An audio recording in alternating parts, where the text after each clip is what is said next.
G'day mates and welcome to Full Power Plex 100 subscribers. G'day mates and welcome to Full Power Plex 100 subscriber special. I thought today what we would do is we'd celebrate for the very first time in Bedrock version a mega honey door. So this thing is fantastic. What we're doing today is we're actually introducing the new backpack functions that we have to target blocks, or target block flying machines. But I'll show you how that all works in a second, because at the moment, let's crack this off with a very, very big door. So I typically don't make a lot of doors. If you've seen my channel before, obviously you know that doors, yeah, they're kind of interesting, but I don't really spend a lot of time doing them. However, this thing is just crazy. I absolutely love using flying machines. And I just felt that this was a great way to bring in 100 subscribers and to say thank you to all the guys out there that did subscribe so far. So there we have it. So basically we have a very big door. Now, obviously there's a problem here because these are still here and that's not looking very clean if you really look at it. So what I did was I set up an auto timer so that basically once these are all refilled, what will happen is that it flies back. Nice. There we go. So nice and clean. And in a few moments, you'll find that it will actually go all the way back and we'll have a very nice big 11 by 11 open doorway. It is a bit noisy, I will say, if I get too close. So I guess it's probably best if I stay a little bit back. That's probably for the best idea.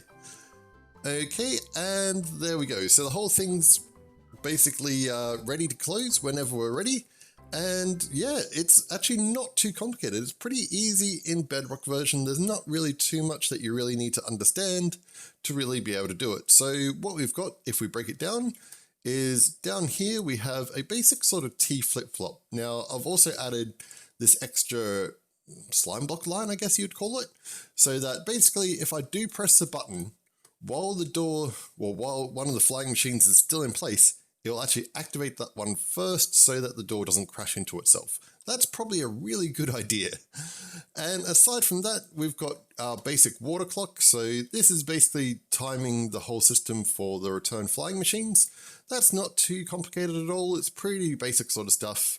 It just allows for enough time for things to refill because we need to use a lot of arrows with this thing. I think it's using something like 16 or 32 arrows every time it moves one block. So it is decent. It is decent, but it actually puts some use into arrows, to be honest. Now, obviously you can probably tell that these chests are a little bit of command block cheatiness because what we have down here is just some command blocks so that we constantly clone these chests, or this chest, all the way up to here to these 4 chests that we have for reloading the system. So let's close down the door and then let's explain how these flying machine backpacks all work. So as you can see, it basically operates the same sort of way as what we had when it opened. Flying machine comes across and it's actually pushing those pistons as it's coming along, just so that I didn't have to worry about actually attaching them to the flying machines. Makes it a little bit easier. I could probably make it a little bit bigger, 12 by 12, but I didn't have much problem with this sort of size. Plus it sort of fits in a little bit better with the graphics that are actually on it. And we'll give that a few moments. And then as you can see over here, we've got the item flowing up and around. And then once it gets all the way back down here, it's just going to basically activate this system over here. And then you should see the flying machine going back off. Any second now. Any second. Eventually. There we go. So now that flying machine's returning and it's all going to be back and reset. So, okay, so let's have a little bit more of a look at how these flying machines actually work. So what we have first of all is nothing but our very most basic sort of flying machine that we have with the tiger blocks. So they're quite simple to make. You've probably seen me use them in a few different videos for different things, and they're not too complicated. Now, they typically look a little bit like this. Now, how these basically work, if I explain it a little bit more, just so that anyone that hasn't seen it gets the idea, what we have is basically any time that this is pushed, it will actually move this observer. The observer powers this dispenser here. Dispenser shoots an arrow, which powers the piston. And what fundamentally happens is that basically you get this weird sort of movement where this one's extended, then this one's extended, and then this one retracts, and then this one retracts. So the way that it sort of works, if I can fire it manually, you'll see is like that. Now, this is all well and good, but it's not overly compact, and this only has 4 blocks that it can push on each side. So what we're going to do is we're going to compact this a little bit more so that you can see how small that we can actually make it. So we're just going to basically move the whole thing so that it's fundamentally turned sort of 90 degrees, or sort of broken 90 degrees, I guess, whichever makes more sense to you. And whoop, we can do that. Now we can do pretty much the same thing on this side. So we're just going to get the arrows firing upwards instead of across. And we're just going to sort of hide the observers in here, so that you can basically see that it's all nice and compact. Now, this is great. It still has a 4 block limit though on each side that it can push. So this one can only push 4, this one can only push 4. It's not great.